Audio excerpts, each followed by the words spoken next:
A CBS News New York Times poll out tonight finds most Americans believe race relations in this country are bad. More than half of whites think so, and more than 2/3 of blacks.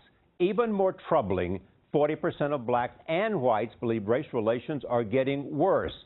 And this may be one reason our poll found big majorities, 60% of whites and 71% of blacks, believe most Americans are uncomfortable discussing race with someone of another race. Tonight, Elaine Quijano tells us about a group that is helping blacks and whites break down the racial wall by breaking bread together. It starts out like any other dinner party. Thank you, that's great. But then a difficult conversation begins.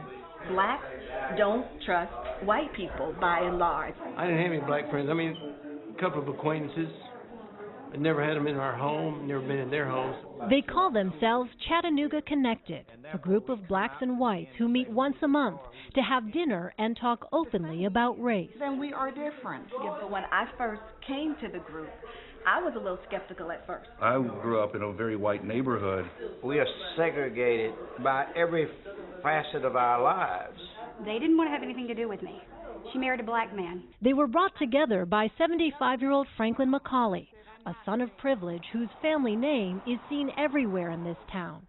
He says he was raised to believe in the South's segregationist order. Did you used to use the N-word?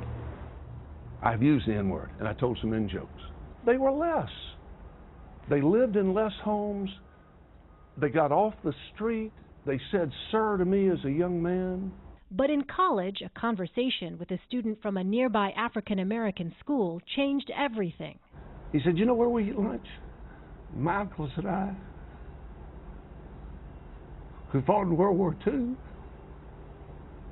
for freedom and justice and pursuit of happiness, we get on a bus and we ride 2 miles out of town to eat lunch because none of the stores we shop in will let us eat." Does it ever get uncomfortable, these discussions here? I think it's liberating because it was so freeing for the first time in my life to have a black man tell me what it really felt like to be walking around in a grocery store or a mini mart and have the owner of the mini mart following him around up and down the aisles because he didn't trust him. I had never thought about that. How does something like this even begin to chip away at some of the other barriers that African Americans face? If it all stops at this house, it won't do that much more. It's got to go other places. Finally seeing people by talking face to face. Elaine Quijano, CBS News, Chattanooga, Tennessee.